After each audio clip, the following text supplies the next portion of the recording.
Susispėtimai apie nepaprastai paprastus dalykus.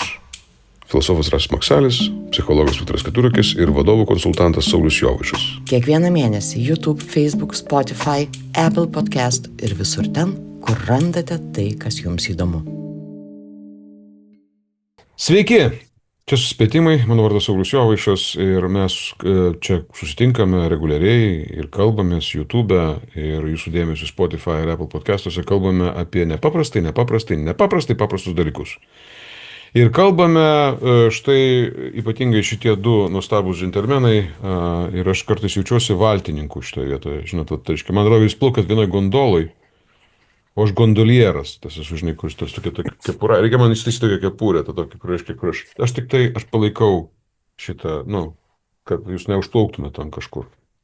Va. O jie gali užplaukti, žinot. Filosofas Rasas Maksalis ir psichologas Viktoras Keturakis. Labą. Šiandien tema tokia, kai Rasius ją pasiūlė, tai man iš karto, aš galvoju, išlindo tai, ką aš mėgstu, kai man išlenda kokios frazės, tai iš karto Pink Floyd išlindo su savo "She won't let you fly, she might let you sing." Bet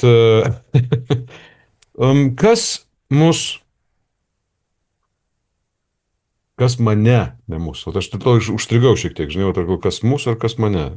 Tai vis dėlto kas mane sulaiko ir neleidžia pakilti. Kas mane sulaiko ir neleidžia pakilti. Tokia tema. Ir aš čia net Rasius pristatys temą, kadangi jisai jos autorius yra, man tik tai kas mane sulaiko ir neleidžia pakilti. Aš apie tai kažkaip dabar ploviai pagalvosiu. Rasiau, kas tave sulaiko ir neleidžia pakilti? Tai specialiai pakeitė įvardį, kad galbūt galima nukreipti, reiškia, visus maigalių į pašnekovą. Teisingai, taip reikia. Tai būtent tas ir yra.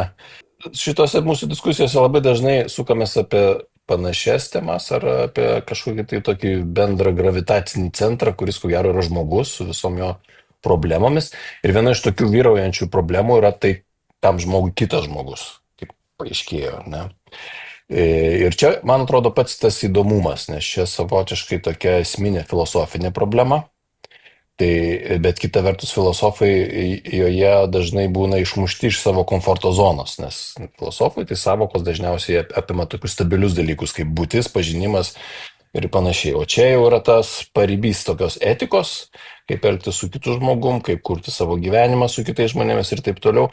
Tai čia nėra labai, taip, sakykime, solidžiai, taip labai kažkaip tai ramiai, taip stovintis ant žemės, kas man yra įdomu, dėl to, kad iš kitos pusės ateina Viktoro patirtis ir supratimas, būtent iš tos daugiau tokios praktinės pusės, kuris labai kažkaip tai gražiai šitą filosofinį matymą kvestionuoja labai daug atveju, tai čia tiesiog labai naudinga. Tai mes turėjom keletą tokių laidų vieną paskui kitos ir dažnai tenais sukomės aplink pasitikėjimo klausimą. Tai čia buvo mūsų tas renginys, kur buvo daug žmonių, labai smagiai pašnekėjom. Ir būtent po to, dar po vienos mūsų diskusijos internete, aš tiesiog kažkaip pagalvojau, visai išeisiu iš to savo komforto zonos ir tiesiog pagalvosiu tokį klausimą iškėlęs pats savo, o ką aš galėčiau praktiško pasiūlyti kitam žmogui, jeigu jisai, pavyzdžiui, nori išeiti iš savo kokono tokio, bet aš esu čia toks ir aš esu nepajudinamas ir taip toliau. Kaip išmušti tą žmogų arba jį išvilioti iš to tokio saugaus savo to prasmės burbulo, tam, kad jis galėtų kažkaip tai, užmegzti tą kontaktą, nutiesti kažkokį tai tiltą į kitą žmogų, kas būtų galbūt tokia prielaida būtent tam pasitikėjimo atkūrimui arba susikūrimui to pasitikėjimo, jeigu tai yra įmanoma.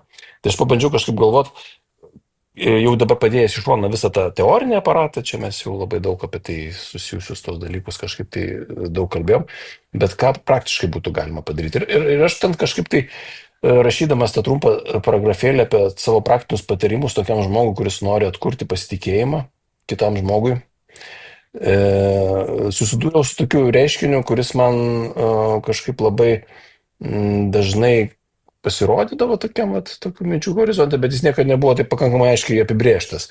Aš supratau, kad tam reikia kažkokio tai pirminio pajudėjimo iš rimties taško. Ir tam, kad būtų prielaidos tam pajudėjimui iš rimties taško, reikia kažką tai žmogui pirmiausia visų pirma padaryti su pačiu savim.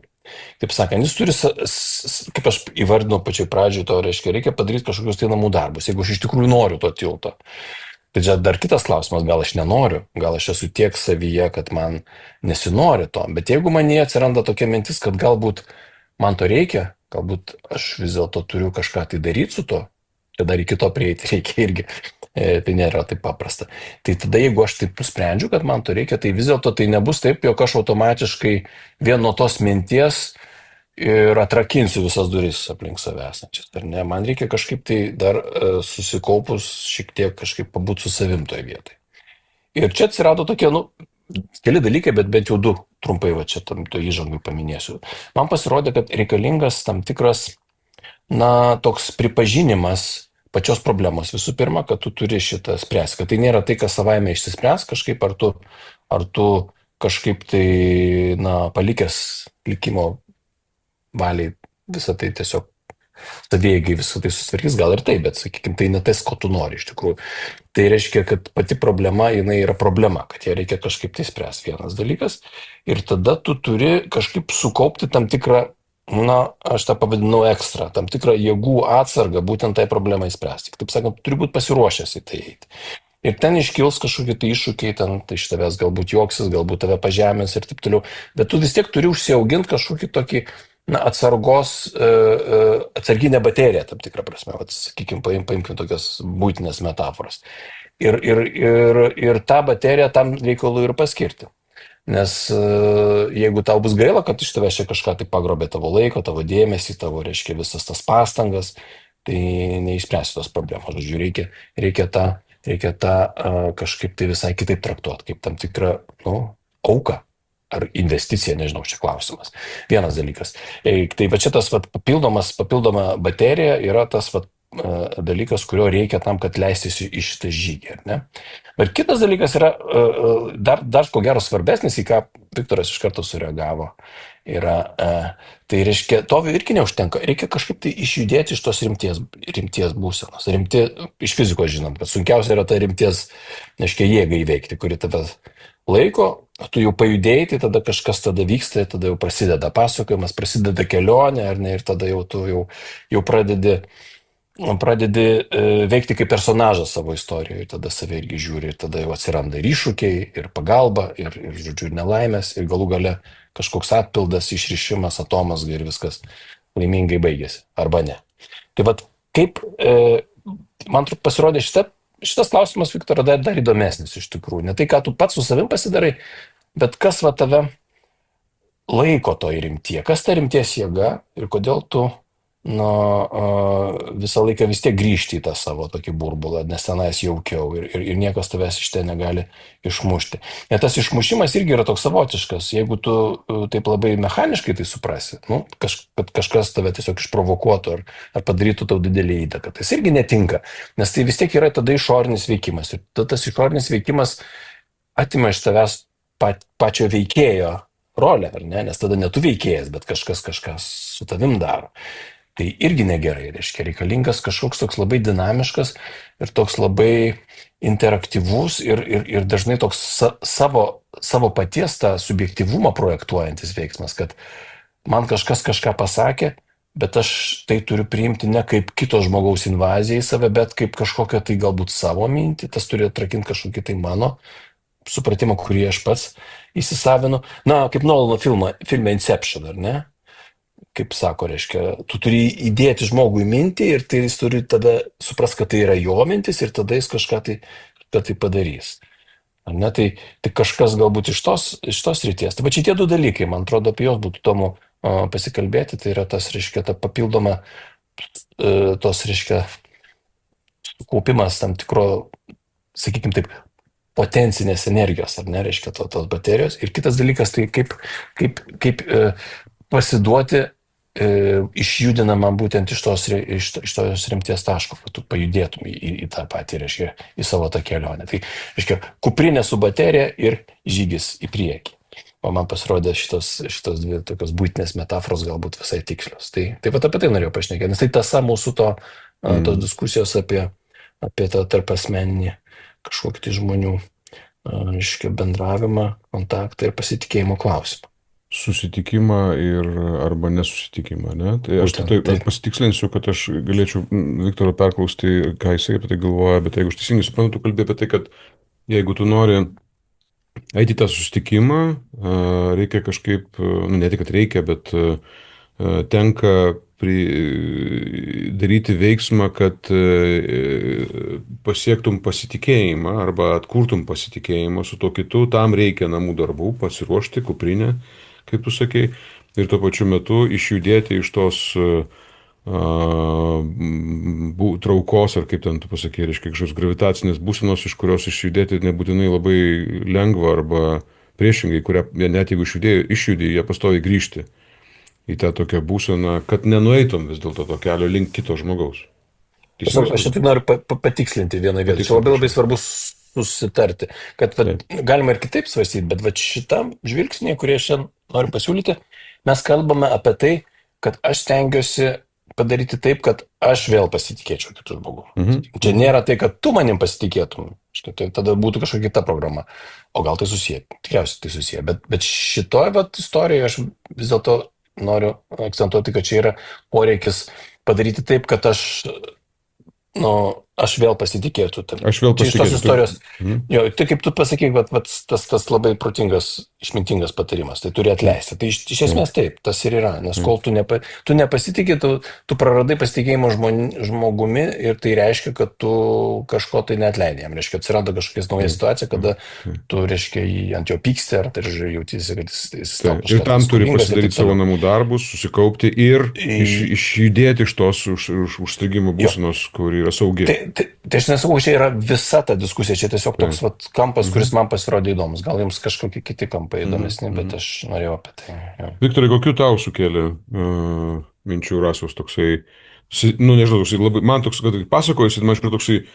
toks sunkus, toks rimtas darbas su savimi, kad vėl galėtum pasitikėti kitų, net iki baltumo, žinai, šitie krumpliai iki baltumo.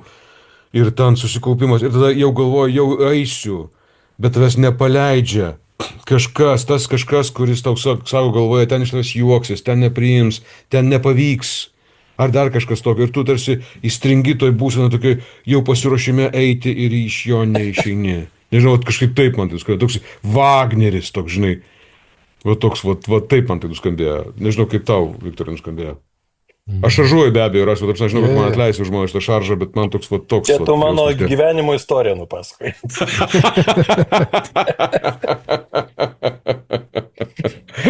Viktorai, ką tu pasakytum apie tokį pacientą? Kad aš tokių sutinku. Netoks tu unikalus, kaip tau atrodė.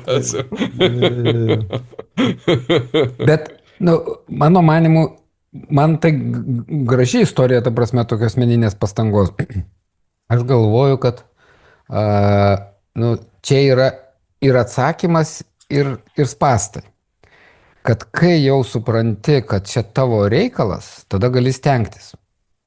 Mano manimu, sunki dalis, ir jinai sunki nesvoriu, bet krypties pajutimu, kai žmogus gyvena galvodamas, kad kiti aplink yra blogi. Jis neturi klausimo, kad čia jo tema ir kad jis ar jį nepasitikė. Jeigu atsidarysi žiniasklaidą ar socialinius tinklus, tai žmonės nedaug nurašo apie save, bet šiaip tai rašo apie blogą valdžią. Ir yra krūva priežasčių, kodėl jinai yra bloga ir visai argumentuotų. Bet nieks nerašo, kad čia jų pasitikėjimo problema yra, kada jie nepasitikė. Taip. Ir šitą smulkmeną, paskui, kai jau pasiimi savo, tai ką, kad čia aš kažkaip užstringu, tada gali pasiimti energijos, kuprinę, ten eiti, daryti, bet tą padaryti judesi yra ir sunku, ir lengva. Lengva, jeigu jau esi tą daręs, šiuo atveju, aš taip pagalvoju apie save, kad aš jau, kai kažkas pirmą kartą man parodė šitą kelią, tai antrą kartą ar trečią kartą aš jau atsitokėjau. Jeigu iš pradžių burnoju ant kitų, tai trečių klausimų ar kažkas pasako, o tai čia kas čia apie mane? Čia aš nepasitikiu. Bet daliai žmonių tai yra neįveikiamas slengstis. Jie neužsiduoda klausimą, kad čia yra jų indėlis į blogą situaciją. Kitais žodžiais tariant, jų nepasitikėjimas. Jie mano, kad tikrai gyvena apsupti niekšų, blogų žmonių, blogos valdžios, piktų kaimynų arba dar kažko. Ir tada padaryti tą judesį nuo jų prie savęs yra labai sunku. Net jeigu kažkas parodo ir sako, žiūrėk, gal tu įsijungia krūvą gynybų, kur sako, kad jeigu aš į save žiūrėsiu, tai aš juos padarysiu gerų žmonės, aš sulaukiu tokio klausimų. Tai ką, jau jie tampa geri, jau nieko nekalti? Ir sakau, ne tas klausimas, ar kalti. Nes maždaug, jeigu aš atsisuku, kad aš jais nepasitikiu, tai va tas atleidimas žmonėm išlaisvina juos nuo kažkokio naštos atsakomybės ar kalties, ar kaip ten bebūtų. Čia yra man pats įdomiausias pirmas judesys. Nuo jų, nuo kitų, kitokių, blogų, prie savęs ir mano nepasitikėjimo. Aš labai atsiprašau, aš kaip pilietis noriu paklausti. Rimtai, Viktorai, aš rimtai kaip pilietis. Kodėl tai yra taip sunku? Kas tai yra mumyse, kas mus laiko, kas neleidžia mums skrist, kaip Rasius sakė, kas yra tas, kas mums laiko mus į tą įgrūdęs, į tą jauseną, kad čia ne aš, o čia kiti. Ir aš žinau, kad paprasta kalbėti apie ten locus of control, tas reiškia senas geras dalykas, žinai, čia maždaug čia tas, kurioje pusėje kontrolė, ar išorėje, ar viduj. Bet čia kažkas apie prigimtį žmogaus, turbūt. Man toks jausmas yra, čia kažkas apie prigimtį. Kodėl mes tokie? Čia gali būti labai daug sluoksnių. Čia gali būti sociokultūrinis sluoksnis, kad tiesiog nėra aš. Toks kaip aš neegzistuoja, mes visada esame mes. Ir čia gali būti tokia, pavadinkim, gynyba ir apsauga, kad jeigu aš atsisuksiu į save, tai gali daug daugiau drakonų išlysti. Ir kitaip žodžiais tariant, baisu gali pasižiūrėti, nes ten pasipils ar pasipila dalykai. Tai tam, kad tai neišsigąsčiau stipriai, aš tiesiog nusprendžiu tam tikrą prasme projektuoti savo tą visą baimę į išorę ir sakyti, kad ten yra blogas, ten yra tie, kurie neverti mano pasitikėjimo, tie yra tie, kurie padarė su manim tai, kad aš jais nepasitikiu, ne? Jo, aš galvoju, aš kiek matę žmonių su psichikos sutrikimais ar panašiai, reiškia, išoriškai jie atrodo labai trapus ir pažeidžiami ir išsigandę ir tikrai, o turiniu ir žodžiais jie kalba apie piktus žmonės ten, kurie ten turi persekiojimo manijos arba kitokius dalykus. Tai, ką jie šneka ir kaip atrodo, labai skiriasi. Tik jie šneka ir kaip jie atrodo, labai skiriasi. Labai įdomus dalykas. Atsisukę į save ir pasakė, kad čia aš, jame, yra toks virsmas. Toks, ne tik, kad pasiėmė atsakomybę, čia paprastas žodis, bet kažkuria prasme, toks, vienatvės, atskirumo, pasimetimo, kažkokios tokio, prarajos arba, galbūt pakilimo irgi momentas. Bet jame staiga lieki vienas su savim ir staiga supranti, tai, ką Rasiau tu pasakoji, kad užsidedi, ne šitai. Po to, kai jau nueini kelionę ir supranti, kad čia pats visą pasaulio kūrėjas, tai ok, bet tas momentas palikti visus kitus, nuo kaltinimo, nuo to, tai yra pasilikti vienam su klausimais, kuriuos turi spręsti. Kiek aš esu susidūręs pokalbį dviejų žmonių, kai ten kaltina kitą ir aš įvardinu, kad, o galėtum pasakyti, kad nepasitikiu ir aš nepasitikiu ir žmogus sako, aš galiu, bet kitas vis tiek turi kažką padaryti, kad aš pasitikėčiau. Tas įsikabinimas į kito kaltę ar į kito blogą elgesį, jisai kažkoks toks, daugiau negu situacinis. Jis kažkuo labai svarbus žmogui. Aš dar iki galo negalėčiau taip surasti žodžių. Nes jeigu kitas ten savo dalį daro pasimti, jie atrodo, kad aš atplėšiu žmogų nuo žmogaus. Vieną nuo kito. Ir sakau, kad žiūrėk, čia tavo darbas įveikti nepasitikėjimą. Bet jis mane išdavė. Jo. Ir tavo darbas kurį arba nudirbsi, arba ne, tai pasitikėsi. Ir tas tiesiog netelpa galvoje žmonėm. Rasiau, ar čia yra kažkoks, kodėl klausimas filosofinis šitoje vietoje, daugiau ne psichologinis, o būtent filosofinis kontekstas šitam klausimui, kodėl aš lieku tenai ir man tarsi per sunku išeiti dėl to, kad jeigu aš išeisiu, tapsiu labai pažeidžiamas, ar ne? Ir tada ta prisigalvojimas to, kas su manim gali atsitikti, jisai tampa mano nauja realybė, kažkokia mano realybės turiniu. Bet man čia labai panašu į bet kurią atveju, tai, kad filosofija projektuoja tą pasaulį, jinai kalba apie pažinimą pasaulio, pažinimą tą kodėl, bet man atrodo, jinai dažnai projektuoja ir neretai projektuoja būtent šitą vidinę žmogaus tokią būseną savo tą, net ant olos Platono projekciją, man kažkaip prasme tai primena šitą visą reikalą. Žinai, kur iš vidaus lo šešėlius tenai, arba, ką tu galvoji apie tai? Jo, aš klausau Viktoro ir tavęs ir man kažkaip labai užsidega daug tokių signalinių lempučių, kad čia mes taikome, tiesiog į pačią filosofijos esmę. Labai įdomių būdų, taip sakyčiau, gal net netikėtai, nes kaip pradėjau nuo to, kad čia tokie paribiai filosofinio mąstymo, bet realiai, jeigu Viktoras sako, kad žmogus nesugeba atsigręžti į save, tai čia yra tas pats toks pats pirmas, ko gero, vienas iš pirmųjų imperatyvų, kad tu turi pažinti save. Ir vienas, sakykime, taip jau iš tų pamatinių, ko gero, didžiausias pamatas vakarų filosofijos Sokratas, jis ir darė tą, jis vaikščiojo visur ir jisai sakė, kad aš žinau tik vieną dalyką, kad aš nieko nežinau ir dabar išsiaiškinkim. Tai reiškia, tai yra toks visiškas, visų pirma, išvertimas savęs ta prasme, kad jisai palieka erdvę diskusijai, aišku, Platonas tą diskusiją paskui labai rūpestingai už rankyčių, reiškia, vedė ir taip toliau, bet nesvarbu. Pats tas sokratiškas principas yra toks, kad jisai pripažįsta, kad jisai nežino. Aš nežinau. Nes tas žmogus, kuris yra atsidaręs ir pasilikęs su savo mintimis, tas pats baisiausias scenarius, tai čia toks visiškai pragaro simbolis iš tikrųjų. Tai yra tas žmogus, kuris, jisai savo šito negali pripažinti, kad jis nežino, kad jis nesupranta. Jisai, reiškia, kažkokią tai, reiškia, nežinojimą įsileidžia į save. Bet Sokratas yra priešingai tas, kuris ateina ir kiekvienam sako, taip, aš nežinau.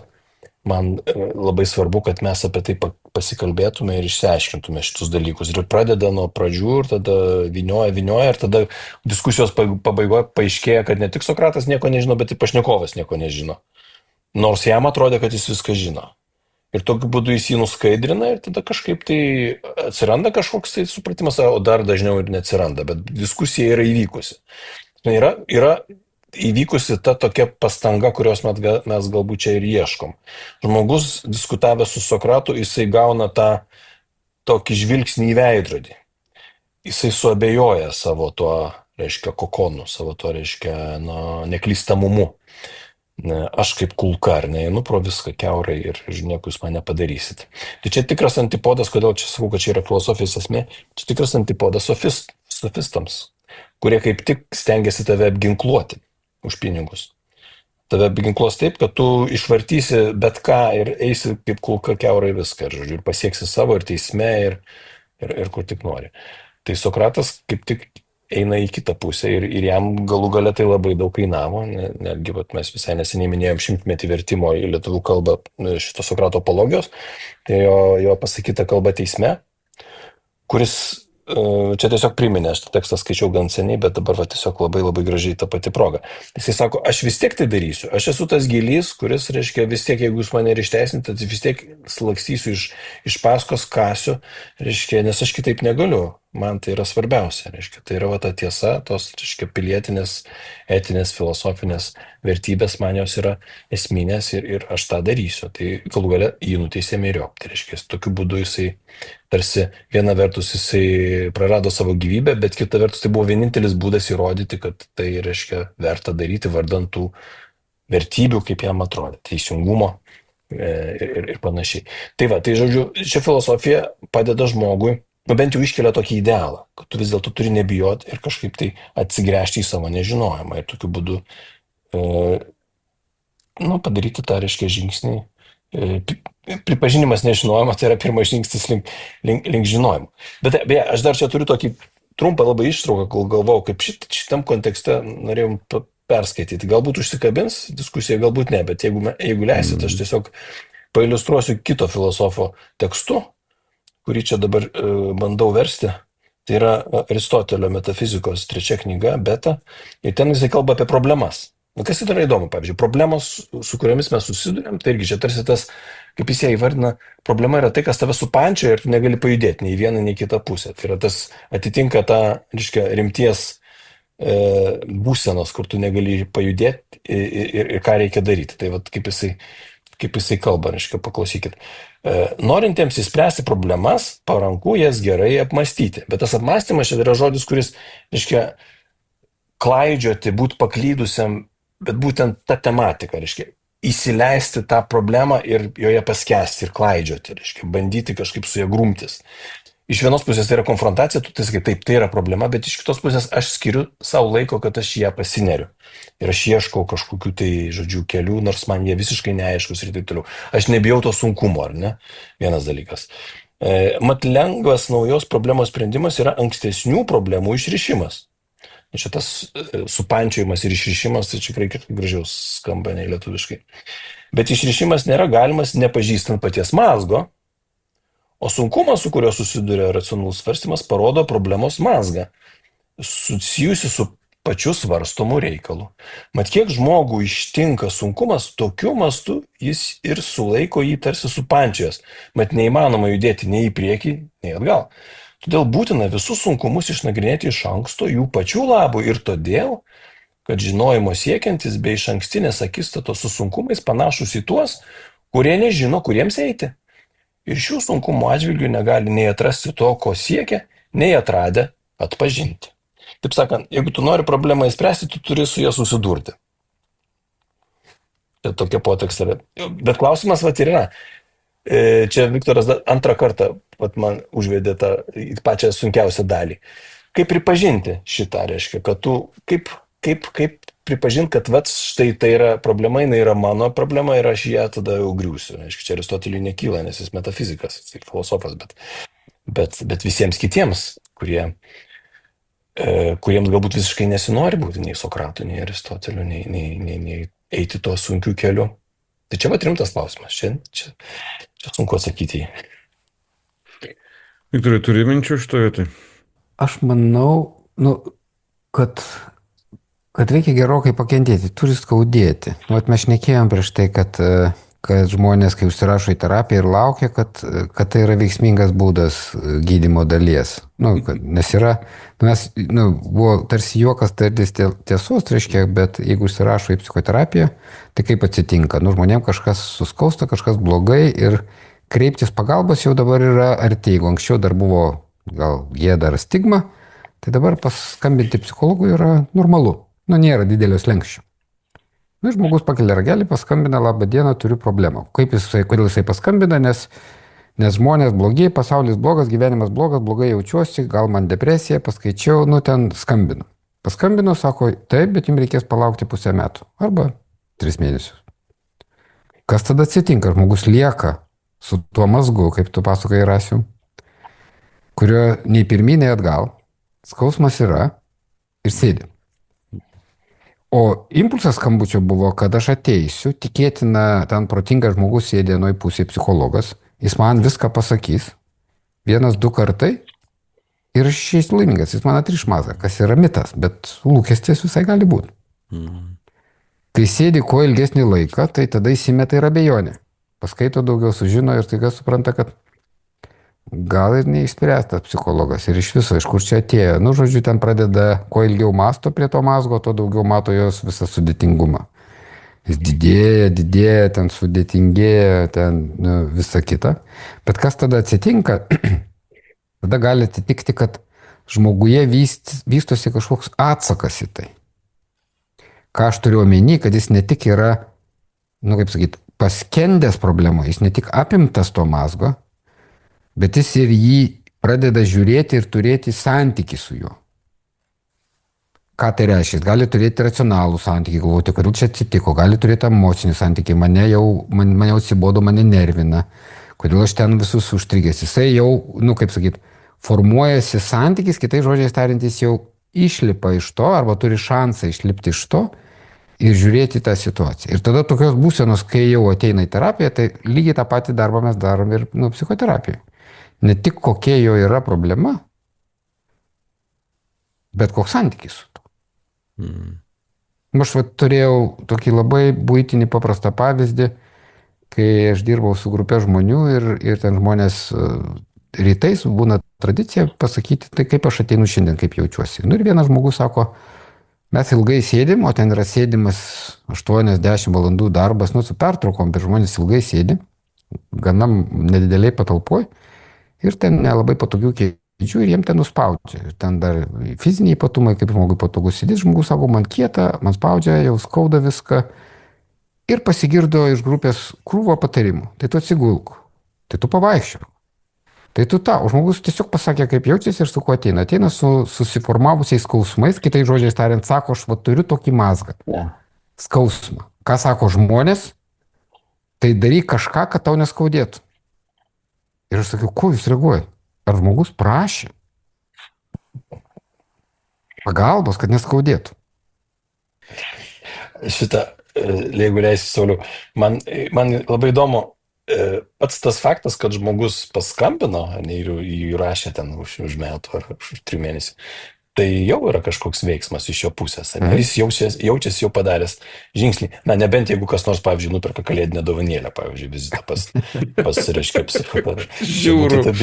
Čia būtų kita istorija, tada galbūt priešingas. Bet per tą laiką, kada jisai to eilėj, ir jisai pats, jeigu nori šito, jeigu jis pats paskambino, tai jisai, aišku, nesąmoningai galvos apie tą mazgą, darys kažkokius namų darbus. Taip. Tai terapijos dalis, aš taip suprantu. Taip. Man atrodo, kaip sakyti, yra vienas dalykas atpažinti mazgą, atpažinti situaciją.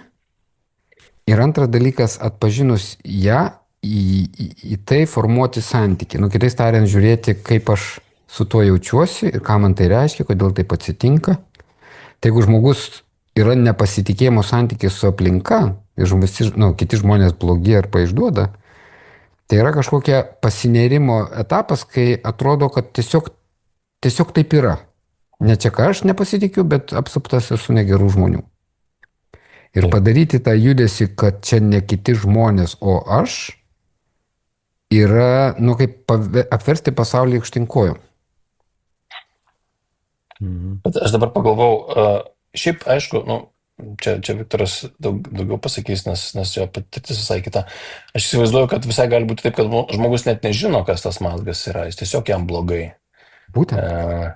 Ir čia reikėtų dar, man tai čia didesnė darbo dalis ir yra, būtent kažkaip tai paaiškinti, ar suprasti, kad jis taip pat suprastų ir pats įvardintų, kas tas mazgas yra. Nes kai tu jau tai supranti, tai jau pradeda tarsi pabiškiai atsipalaiduoti, ar ne? Tai žinai, kur jį judinti.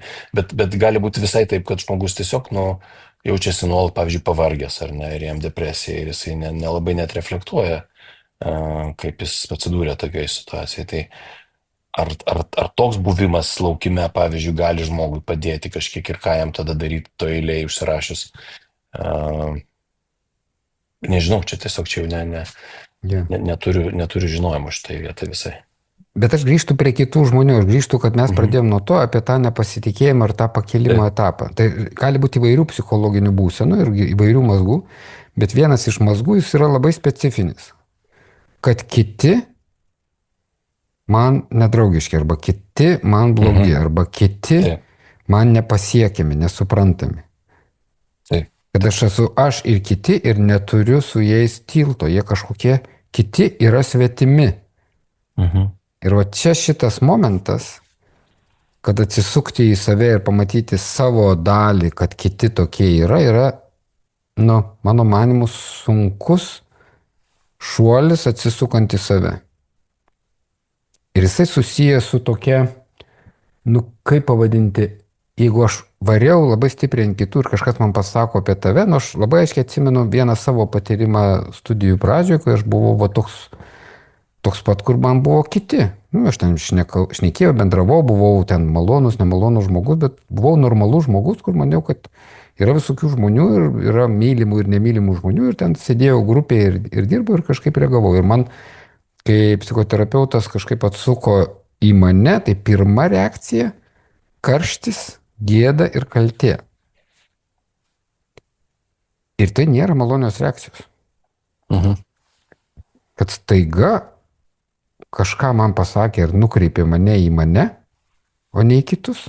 Jis sustabdė nuo mano įprasto būdo, nežinau, galvoti, kreiptis ir jisai buvo, kad čia aš prisidedu prie šito, kad čia yra mano indėlis, kad čia aš kuriu, kad čia aš dalyvauju.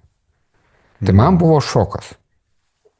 Galiu pabandyti sureaguoti tiesiog, tai aš manau, kad šartkotais paprastai vaikštau, bet kai tu pasakėjai va tos dalykus, tas jausmas, kuris tave aplankė po to, tai ir gali būti taip, kad tas kas neleidžia man skristi, yra gėda labiausiai, kad tai yra tas momentas, kuris tave, tau lengviau yra matyti kitų tą kaltę dėl to, kaip tu jautiesi, dėl to, ką tu jauti apskritai gyvenimo atžvilgiu, kad tu galvoji apie gyvenimą, tą kitų kaltę, todėl kad jeigu tu atsigręši į save ir tai bus tavo pasirinkimai tam tikrą prasme, kodėl viskas yra taip, kaip yra, arba kas yra apie kitus žmonės, tai gali būti taip, kad tave ir ištiks tas gėdos jausmas, kuris bus labai skausmingas, jisai bus labai sunkus.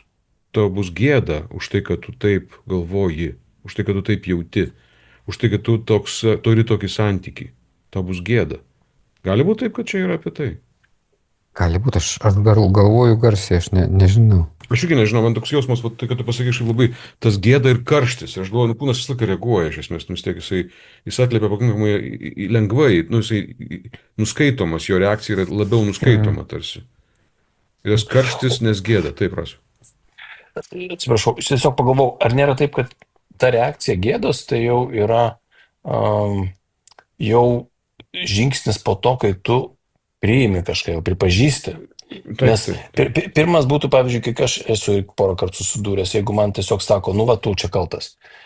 Tai aš gėdos nepatiriu, aš tiesiog jaučiuosi neteisingai apkaltintas. Tai mano pirma reakcija būna tokia, aš dar nejaučiu nei man karšta, bet galbūt kitaip šiuo atveju, ne taip, ne iš esmės, bet tiesiog norisi muštis, piktis ir taip toliau. Tai bet kad aš taip pereičiau prie to, kad aš susimąstyčiau apie tai ir pamatyčiau, kad taip ir yra iš tikrųjų, tai matyt gėda atsirastų galbūt tuo metu, kai aš tą pripažinčiau, aš nežinau, aš irgi garsiai galvoju dabar.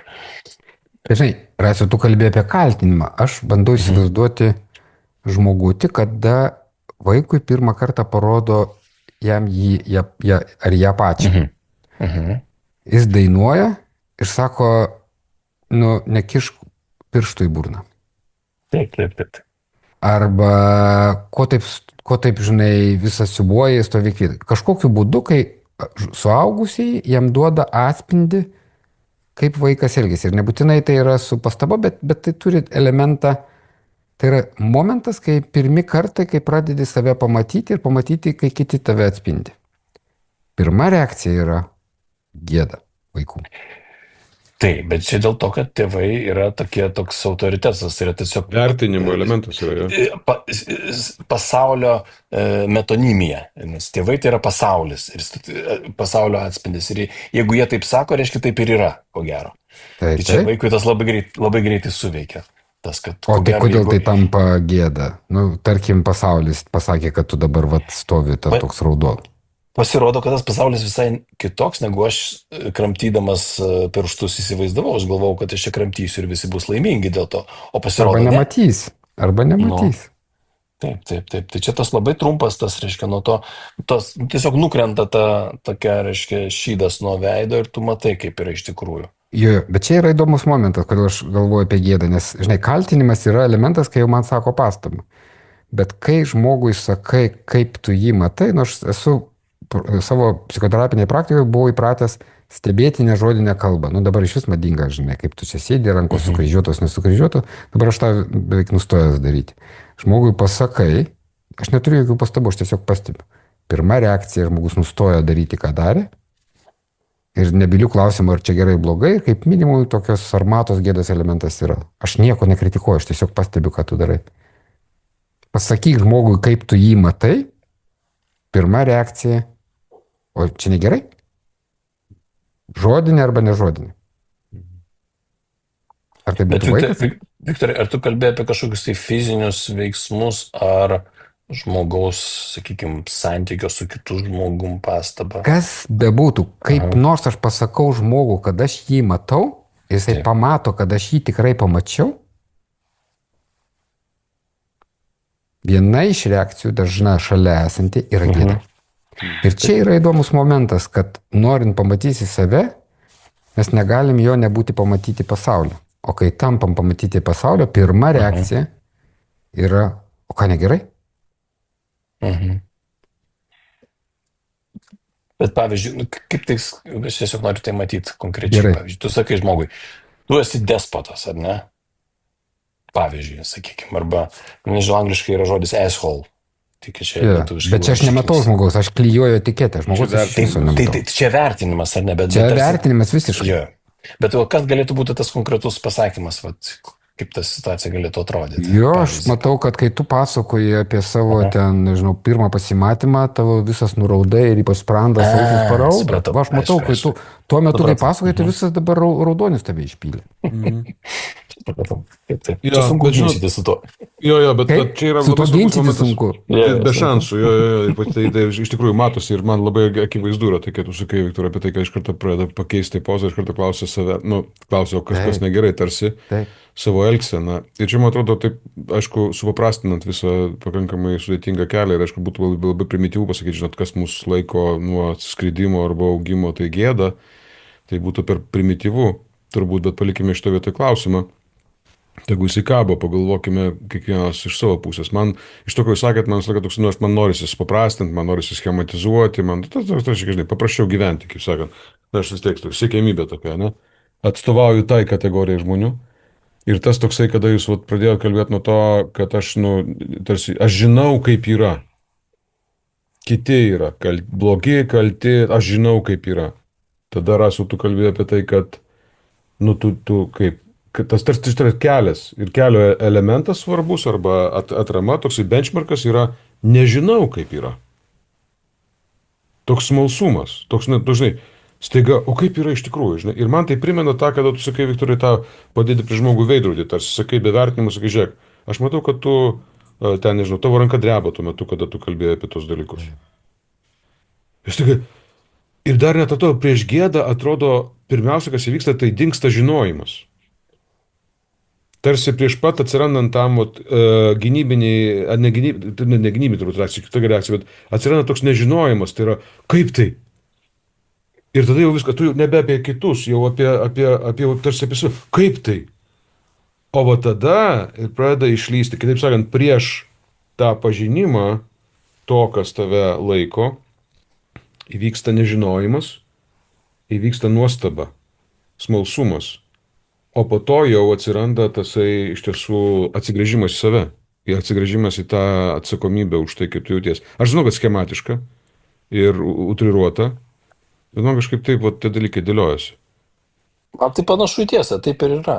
Iš tikrųjų, čia ta gėda atsistojo tokioje labai įdomioje pozicijoje. Čia verta apie tai pagalvoti, iš tikrųjų. Kiek tai yra kultūrinis dalykas, kiek tai yra toks psichologinis. Turbūt viskas ten, kaip ir Viktoras ir sakė, turbūt jame yra viskas. Aš pabaigai mūsų susitikimo, aš tiesiog leisiu savo mažytę trumpą istoriją. Prieš keletą dienų aš atvažiavau į parduotuvę, pastačiau mašiną, automobilį ir pamačiau, kaip tiesiai priešais įėjimą į parduotuvę sustojo pakankamai naujas automobilis. Ir ten priešais prisėjimą buvo neįgaliųjų vieta. Ir aš iš karto automatiškai pradėjau ieškoti akimis vairuotojo. Vairuotojų akių. Aš nelabai bijau, aš ten, man kažkaip, normalu, kad biškai agresyvus toks mano elgesys, iš esmės, turbūt gynyba yra tam tikra. Bet aš ieškau akių, nes aš suprantu, kad ne, tai negali būti neįgalus žmogus. Nes, jaunas pakankamai, taip negali būti. Jokio ženklo mašinos nėra. Aš jau žinau, kas ten yra. Aš jau žinau, jis kaltas. Jis blogas. Tada, kas atsitinka, aišku, kaip jūs nesunku turbūt nuspėti, reiškia, aš praeinu toliau ir grįždamas matau, kaip išlipa iš mašinos automobilio žmogus, akivaizdžiai neįgalus. Ir aš savo sakau, tada, aišku, man pasidaro gėda, ir aš savo sakau, tu labai greitai vertini žmonės, tu per greitai vertini, tu per greitai nuspėti. Aš pradedu save ėst, sakykim taip. Ir sakau, nereikėtų taip, reikia pauzės prieš ten vertinimą. Einu į parduotuvę ir jei prieš eidamas akies krašteliu matau, kaip kitas automobilis sustoja šeimos vietoje. Šeimos vietoje, kad tai su vaiku turi būti, ne? O aš matau, kad automobilyje yra viena moteris. Nėra ten jokio vaiko. Ir man klinta atgal iš karto, ta prasme, kaip tai yra, aš ką tik savo pasakiau, kad, šitas, aš per greitai vertinu žmonės, aš per greitai, reikėtų palaukti, nežinai kaip yra. Man klinta iš karto, kad ten yra negerai, jinai pasielgė negerai, neteisingai, šeimos vieta. Ir aš einu toliau ir po to prieš išeidamas iš parduotuvės, nes trumpam buvau užėjęs, išeidamas aš matau, kaip ateina ta moteris. Pažinau iš tiesiog profilio. O jinai, kaip sako, reiškia, jinai nešia labai ženkliai, akivaizdžiai nešia. Ir reiškia, aš gaunu antrą kartą per galvą. Antrą kartą per 35-40 sekundžių gaunu per galvą apie tavo tokį žinojimą. Ir netgi prie dirbimo, prie to, namų darbų, kaip tu sakei, aš tik dirbu namų darbus. Ašgi tą kuprinę pakraudinėjau, kai sakiau savo, baig, tu taip greitai vertini, kas čia tau yra, kol taip greitai, kamon, viską. Ir nusprendė, paskui vertinti gėdą, bet dėl to man gėda padaro išvadą, kad daugiau taip nedaryk. Ir aš padarau tą patį iš karto. Ir aišku, viso to istorijos pabaiga yra tai, kad aš žinoma, kaip labai geras žmogus, priešingai negu dauguma kitų žmonių, niekada nestatau automobilio neįgaliųjų vietoje. Šiandien aš gavau baudą už tai, kad pastačiau automobilį neįgaliųjų vietoje. Turėjai 3 pamokas. Aš turėjau, bet aš aišku nemačiau, kad ten neįgaliųjų ženklas. Ir buvo užsnigtas šitas, aš nemačiau, taip, žinoma, visiškai. Man net į galvą neatėjo. Ir aš šitą tokią paprastą istoriją norėčiau pabaigti mūsų pokalbį šiandien. Ir labai ačiū Jums už Jūsų dėmesį, už tai, kad prisijungėte prie mūsų. Labai kviečiam Substackę ir Spotify. Dar Substackę ne, bet jau apie tai galvojam, reikia atsakyti Substackę. Spotify ir Apple podcastuose yra visas archyvas, taip pat ir YouTube. Labai kviečiam, pasižiūrėkit, yra įdomių gerų temų, plėtosimės toliau. Matyt, niekur nuo žmogaus toli nepasisuksim, bet man jau norisi pradėti apie meilę su Jumis. Ačiū Jums už dėmesį ir už Jūsų laiką. Filosofas Rastis Maksalius ir psichologas Viktoras Keturakis. Susitiksime neužilgo. Iki. Susispėtimai apie nepaprastai paprastus dalykus. Filosofas Rastis Maksalis, psichologas Viktoras Keturakis ir vadovų konsultantas Saulius Jovaišas.